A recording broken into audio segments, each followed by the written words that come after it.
Yes. Name of the topic is remote method invocation. That means RMI.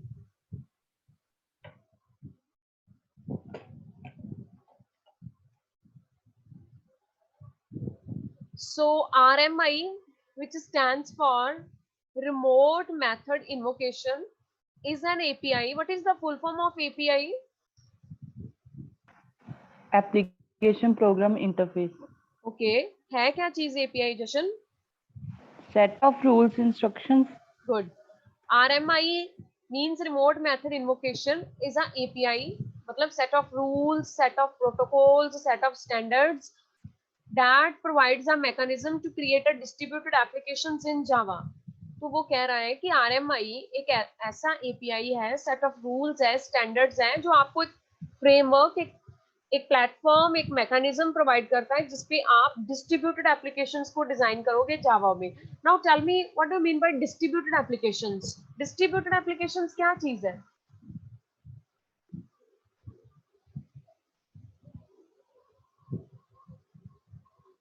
What is distributed? आपने I think वो भी yes not one server or one device. One server और ma'am one device कह लो. नहीं, distributed means central server multiple work stations. जैसे Yes ma'am. अभी distributed है ना, presently I am in the college, all of you connected with me but have the different destination, so Yes. this is distributed. अब ऐसा तो है नहीं कि पूरी क्लास मेरे पास ही बैठी है. No, this is the distributed. कोई बिहार में है, कोई पंजाब में है, कोई अमृतसर में है, कोई कॉलेज में है, तो दैट इज कॉल्ड डिस्ट्रीब्यूटेड, जिसमें एक सर्वर है और मल्टीपल उसके क्लाइंट्स होते हैं. ठीक है. Yes ma'am. तो बेसिकली आरएमआई का मतलब होता है जो रिमोट मेथड इन्वोकेशन है. आपने एक डिस्ट्रीब्यूटेड एप्लीकेशंस डिजाइन करनी है जावा में, उसके लिए आपको फ्रेमवर्क, एक ब्लूप्रिंट, एक प्लेटफॉर्म देता है कि this is the basic idea, आप इसको इम्प्लीमेंट करके you are able to design a distributed applications in Java. The RMI allows an object to invoke. Invoke का मतलब है कॉल करना. The RMI allows an object to invoke methods on object running in another JVM. What is the full form of JVM? Ma'am Java virtual machine. It is a compiler or an interpreter? Ma'am interpreter है. Good Ravia. RMI allows, RMI का मतलब है, देखो remote. Remote से आप क्या understand करते हो? हम बोलते हैं ना कि these things are remotely controlled. क्या मतलब है रिमोटली कंट्रोल होने का? मतलब मींस जैसे मैम क्लाउड रिमोटिंग होती है, जैसे कि किसी पे भी हम डाटा स्टोर वगैरह कर सकते हैं रिमोटली. अगर हमारे कंप्यूटर पे डाटा है तो वो किसी भी मशीन वगैरह सर्वर पे चल सकता है. मतलब वो ऐसे ही है ना, फिर वो चीज वायरलेस हो गई. रिमोट ऐसे ही है ना. मैम तो अगर कोई चीज रिमोटली है तो मींस वो वायरलेस है, उसमें वायर का कोई रोल नहीं है. तो बेसिकली जो आरएमआई टॉपिक है हमारे सिलेबस में, रिमोट मेथड इन्वोकेशन, उसमें क्या है कि आपने RMI allows an object to, एक ऑब्जेक्ट को अलाउ करता है कि दूसरे ऑब्जेक्ट को कॉल कर ले, लेकिन दोनों का जो जेवीएम है वो अलग है. जैसे अब मैं कॉलेज पे हूँ, ठीक है, मैं जिस कंप्यूटर पे बैठी हूँ, और लेट अस सपोज कि जैसे जानवी किसी और कंप्यूटर पे अपने घर पे बैठी है. तो आरएमआई का मतलब है, रिमोट मेथड का मतलब है कि मैं कॉलेज बैठी बैठी ही जो मेरे कंप्यूटर में ऑब्जेक्ट है, इसकी हेल्प से जो उसके कंप्यूटर पे ऑब्जेक्ट है उसको कॉल कर सकूं. दोनों का जेवीएम अलग है. मेरे पास डिफरेंट जावा वर्चुअल मशीन है, उसके पास डिफरेंट जावा वर्चुअल मशीन है, बट रिमोट है ना, रिमोटली है, उसमें वायर्स का तो कोई मतलब ही नहीं है. जैसे आप मेल सेंड करते हो तो कभी भी मेल पे कभी प्रॉब्लम आती है डेस्टिनेशन की, सॉरी डिस्टेंस की? कभी हुआ है ऐसे कि मेल अमृतसर से चंडीगढ़ जा रही है तो no no that is not possible to send because उसमें डिस्टेंस बहुत है? कभी ऐसी प्रॉब्लम आई है? No ma'am. तो रिमोट मेथड इन्वोकेशन एक ऐसा मेथड है हमारे पास जावा में that is used to create or design the distributed applications in Java. Distributed application means the applications which have only single server, multiple clients, जिसका एक central server होता है, उसके मल्टीपल वर्क स्टेशन और क्लाइंट्स होते हैं. उसके बाद जो आरएमआई है इसमें जो ऑब्जेक्ट्स होता है उस ऑब्जेक्ट से हम किसी भी कंप्यूटर पे, किसी भी JVM पे जो दूसरा ऑब्जेक्ट काम कर रहा है या मेथड काम कर रहा है, हम उसको रिमोटली कॉल कर सकते हैं. So it is not affected by distance, not affected by any other thing. Remote का नाम से क्लियर है कि remote method invocation is basically used to call an object from another JVM. एक JVM के ऑब्जेक्ट से किसी भी कंप्यूटर पे हम किसी भी मेथड को कॉल कर सकते हैं. ठीक है, मैं अभी कॉलेज के कंप्यूटर पे बैठी किसी, अगर तो हम रिमोटली बात करें तो मैं पूरी MCA में किसी के भी JVM से किसी भी मेथड को कॉल कर सकती हूँ, बिकॉज एवरीथिंग इज रिमोटली. कोई डिस्टेंस का इशू नहीं है, कोई वायरिंग इशू नहीं है. सो it's just very easy to call any object, any method running on a different JVMs. Any student have any problem? No, ma'am. No, Any ma'am. problem in understanding the definition? If you have any doubt, let me know. Next is the RMI provides remote communication between the applications. Basically जो आपको communication मिलेगा that is remote wireless communication. तो उसमें दो main हम objects use करेंगे. One is stub and second is Skeleton. Skeleton. Yes, तो दो हम इसमें ऑब्जेक्ट्स यूज करेंगे रिमोट कम्युनिकेशंस के लिए. अगर आप चाहते हो कि दो एप्लीकेशंस आपस में रिमोट कम्युनिकेशन करें, दो एप्लीकेशंस आपस में कम्युनिकेट करें, तो उनको उसमें कम्युनिकेशन करवाने के लिए we need two objects. One is stub and second is skeleton. ठीक है, RMI use stubs and skeleton objects for communication with remote objects. तो इस केस में RMI दो ऑब्जेक्ट्स को यूज करेगी, एक है स्टब और दूसरा है स्केलेटन. और रिमोट ऑब्जेक्ट देखो क्या चीज है. Remote object is an object, remote objects वो ऑब्जेक्ट है which whose method can be called from another JVM. जैसे एक बात अच्छे से समझ लो, हर ऑब्जेक्ट का एक मेथड होगा. ठीक है, रिमोट ऑब्जेक्ट वो ऑब्जेक्ट्स होंगे जिसके मेथड को हम किसी और JVM से कॉल करेंगे. ठीक है, जैसे मेरे कंप्यूटर पे अभी एक ऑब्जेक्ट है, उसके कॉरेस्पॉन्डिंग मेथड है. आपके जैसे सुबोध के कंप्यूटर पे एक मेथड ऑब्जेक्ट है, उसका एक मेथड है. तो रिमोट ऑब्जेक्ट्स मल्टीपल ऑब्जेक्ट्स होते हैं, लेकिन रिमोट ऑब्जेक्ट वही ऑब्जेक्ट कहलाएगा जिसके मेथड को हम कॉल करेंगे. ठीक है, एक मेरे पास JVM है, जावा वर्चुअल मशीन. मेरे JVM पे एक ऑब्जेक्ट है and that object has some methods. आपका JVM है Java virtual machine, you have a one object and corresponding to that object you have a method. तो आपका JVM डिफरेंट है, मेरा JVM डिफरेंट है, लेकिन रिमोट ऑब्जेक्ट वो ऑब्जेक्ट है जिसके मेथड को हम कॉल करेंगे. Is that clear? Yes, Yes, ma'am. yes.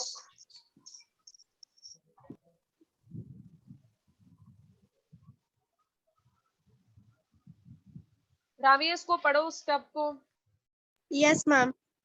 This stub is an object, act as a gateway for the client side. All the outgoing requests are routed through it. It resides at the client side and represents the remote object.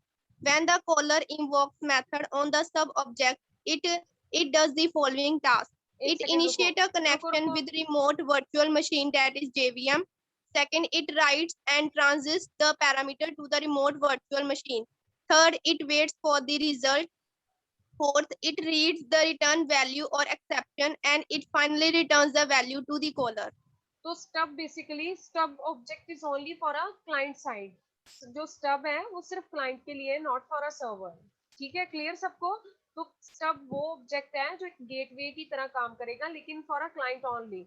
जितनी भी outgoing request होगी वो सारी की सारी stub के through pass होकर ही जाएगी. ठीक है, when caller invokes method on the stub object, जब आप स्टब ऑब्जेक्ट के मेथड को कॉल करोगे, जब आप स्टब ऑब्जेक्ट के थ्रू मेथड को कॉल करोगे, तो स्टब के क्या क्या काम है. सबसे पहले वो रिमोट वर्चुअल मशीन से, जावा वर्चुअल मशीन से आपका कनेक्शन एस्टेब्लिश करवाएगा. उसके बाद राइट एंड ट्रांसमिट, पहले कनेक्शन एस्टेब्लिश हो गया, फिर आपको जो भी मेथड चाहिए उसको राइट करोगे प्लस ट्रांसमिट करोगे जो भी पैरामीटर्स होंगी जेवीएम को। फिर हम रिजल्ट की वेट करेंगे। फिर जो रिजल्ट हमें रिटर्न होगा, अगर तो रिजल्ट रिटर्न होगा तो ठीक है, अगर कोई एक्सेप्शन एरर वगैरह रिटर्न होगा तो भी ठीक है। और एट द एंड फाइनली जो वैल्यू रिटर्न होगी वो किसको रिटर्न होगी? कॉलर को।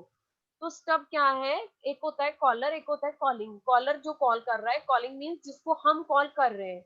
जैसे अगर मैं अभी बोलूंगी कि राविया इसको पढ़ो, तो मैं कॉलर हूँ, लेकिन मैं कॉल किसको कर रही हूँ? राविया को। तो कॉलर एंड कॉलिंग। तो स्टब ऑब्जेक्ट एक ऐसा ऑब्जेक्ट है that is only on a client side, जो क्लाइंट साइड पे काम करेगा। जितनी भी आउटगोइंग रिक्वेस्ट होगी वो स्टब के थ्रू पास होकर ही जाएगी। अब जब आप स्टब ऑब्जेक्ट के मेथड को कॉल करोगे तो स्टब ऑब्जेक्ट क्या क्या करेगा? सबसे पहले आपका जेवीएम मशीन के साथ कनेक्शन बनाएगा। फिर उस पे जो भी आपने जेवीएम मशीन को जो भी मेथड आपने कॉल करना उसको राइट करो, उसको ट्रांसमिट कर दो। फिर रिजल्ट की आप वेट करो। फिर जो आपको रिजल्ट आ रहा है, अगर तो रिजल्ट है तो वैल्यू आ जाएगी, अगर कोई एरर वगैरह है तो वो भी रिटर्न होगा। और एट द एंड जो भी वैल्यू होगी वो कॉलर को रिटर्न कर दी। Any problem to anyone? नहीं ma'am. Any doubt, any query MCA class? No ma'am. आवाज सबको आ रही है? मैम बीच चले गई सी, काट रही है, आई डोंट नो क्यों। Maybe on network issue. Stub is clear to everyone? Yes, ma'am. Yes ma'am. लक्ष्मीना क्लियर है? हाँ जी ma'am. Rashi Verma? Ma'am marshal Ma'am. Good morning, ma'am. Good morning. Marshal means to transmit. Okay ma'am. मैंने आपको transmit किया, it means martial किया। आपने receive किया, ठीक है? रिसीव किया मतलब अनमार्शल कर दिया। देखो क्या होता है कि you send me a mail, yes ma'am. जैसे मैंने उस दिन आपसे वो मंगवाया Aadhaar card, you send me a photo, yes. it means you transmit, it means marshal. I receive it, I read it, it means I unmarshal it. Okay ma'am. Okay? Yes ma'am. Any problem to anyone in a stub?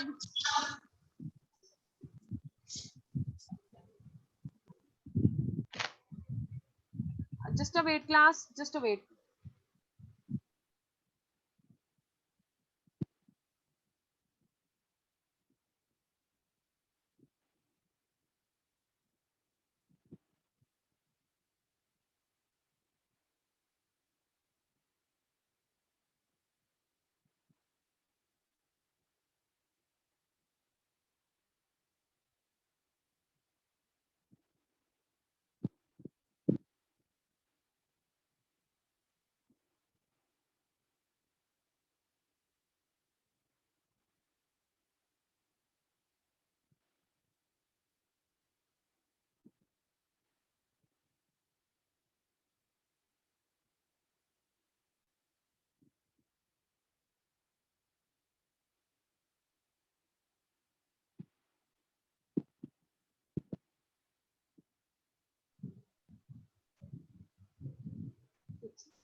Next है,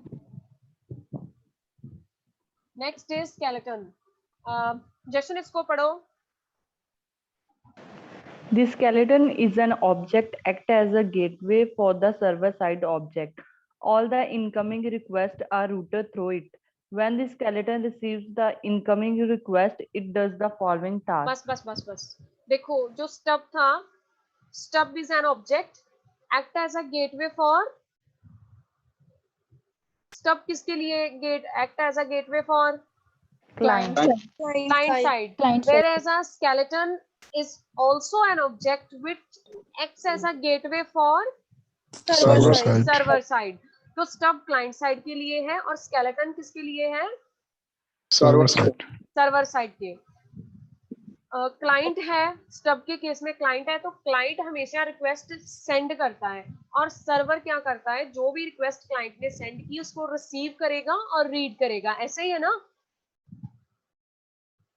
Yes, ma'am.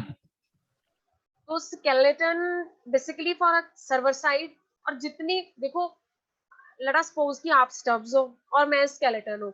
जैसे आपने MST send किया तो आपकी तरफ से request मेरे पास आएगी, तो मेरे लिए तो वो इनकमिंग ही रिक्वेस्ट होगी ना। तो जितनी भी इनकमिंग रिक्वेस्ट होगी, जितनी भी क्लाइंट से रिक्वेस्ट आएगी, वो किसके थ्रू जाएगी? Ma'am stub. स्केलेटन। तो जब स्केलेटन के पास रिक्वेस्ट आएगी तो वो कौन कौन से टास्क कमिट करेगा? इसका पहला पॉइंट पढ़ो जशन।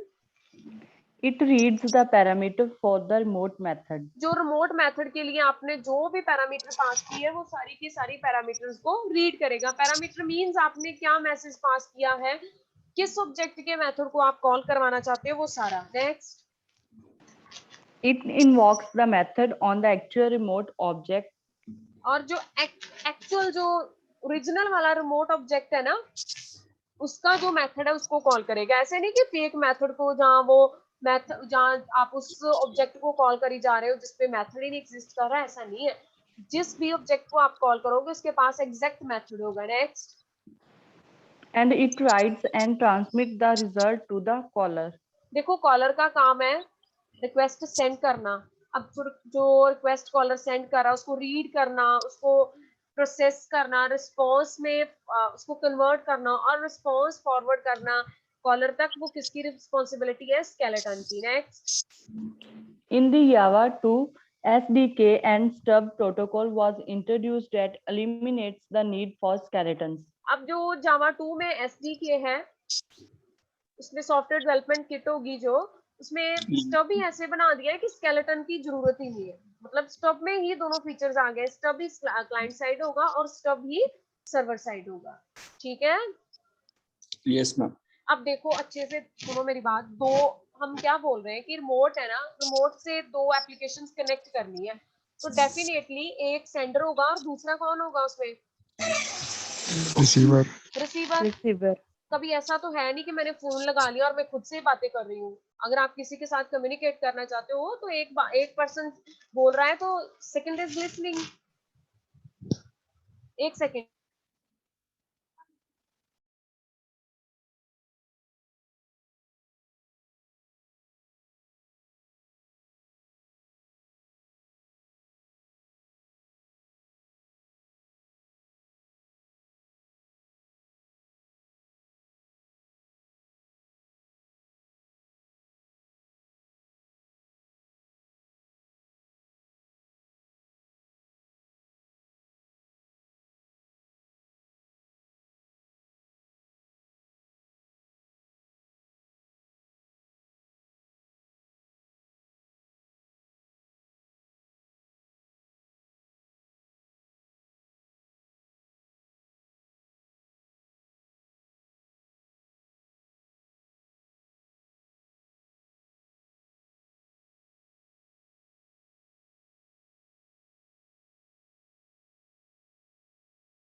This is the working. Here is the machine A and the second is machine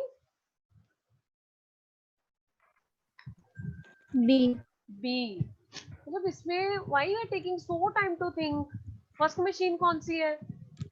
A. Caller. A, ठीक है, कॉलर. और दूसरी मशीन कौन सी है? Remote remote object. Object. Remote object.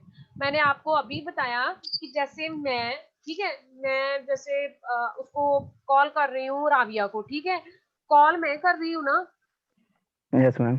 तो जो कॉल कर रहा है उसको क्या बोलते हैं? कॉलर. ठीक है, तो मशीन ए क्या चीज है? कॉलर. तो Caller. Tell me, caller means client. तो स्टब किसका ऑब्जेक्ट है? क्लाइंट का कि सर्वर का? Client का. तो स्टब किस मशीन के साथ है अटैच उसका object?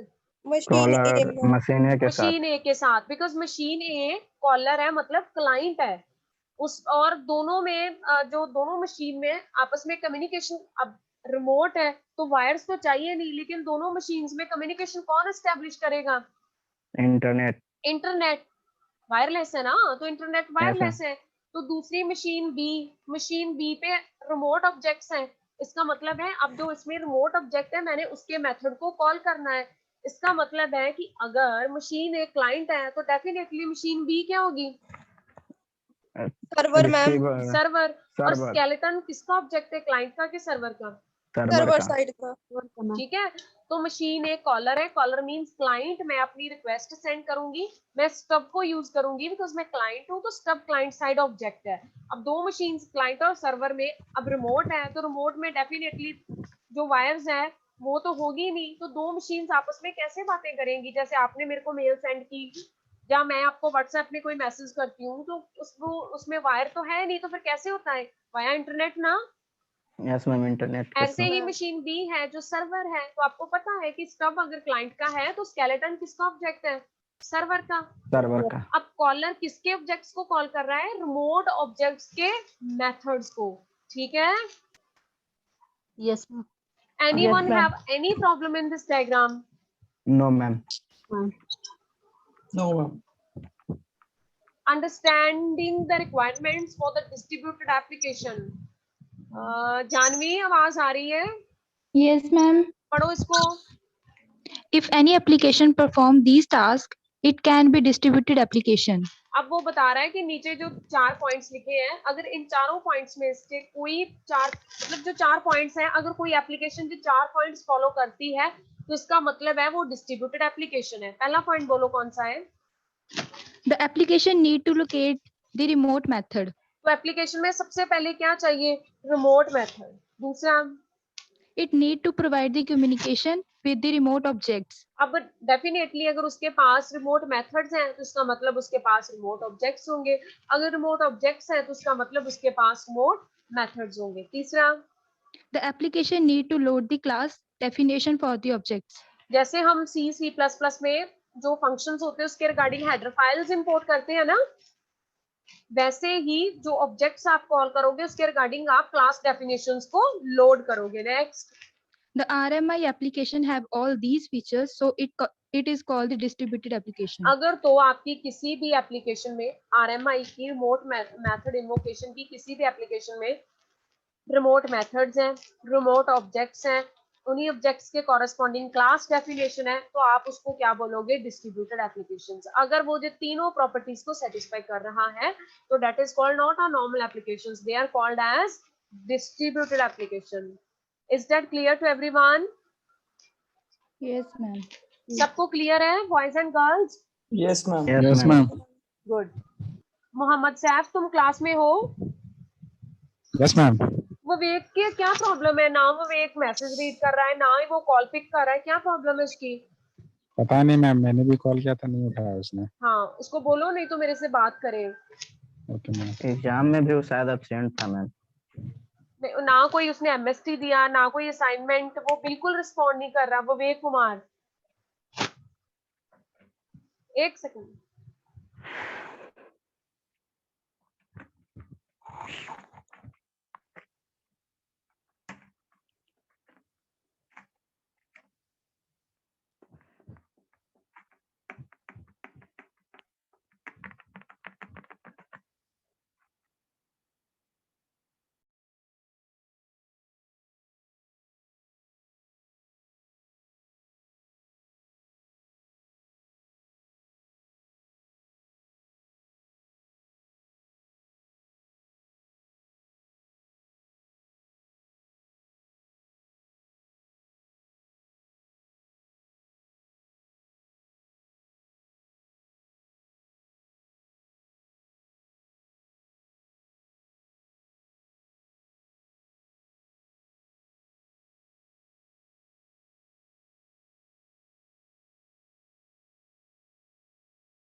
Here is the Java RMI example.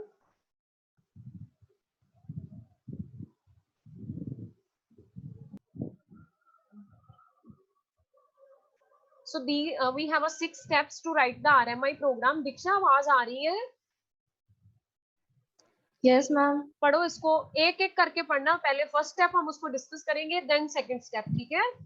Okay ma'am. अच्छा, अगर आपको 2 मार्क्स में क्वेश्चन आएगा लेंथी की, how can we write the RMI code? So these are the 6 steps to write down the remote method invocations. First one is create the remote interface. तो सबसे पहले हमने क्या क्रिएट करना है? Remote interface. Second point, provide the implementation of the remote interface.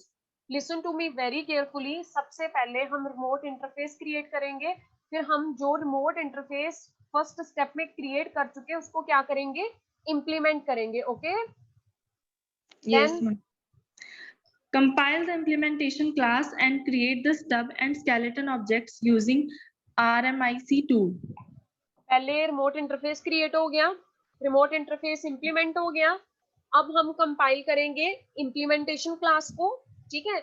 उसके साथ साथ ही हम स्टब और स्केलेटन ऑब्जेक्ट्स को क्रिएट करेंगे by using RMIC tools. Is that clear to everyone? Ma'am RMIC tool कौन सा होता है? ये उसके रिमोट मेथड इन्वोकेशंस के टूल्स ही होते हैं, जैसे पढ़ा नहीं था हमने JDK टूल किट,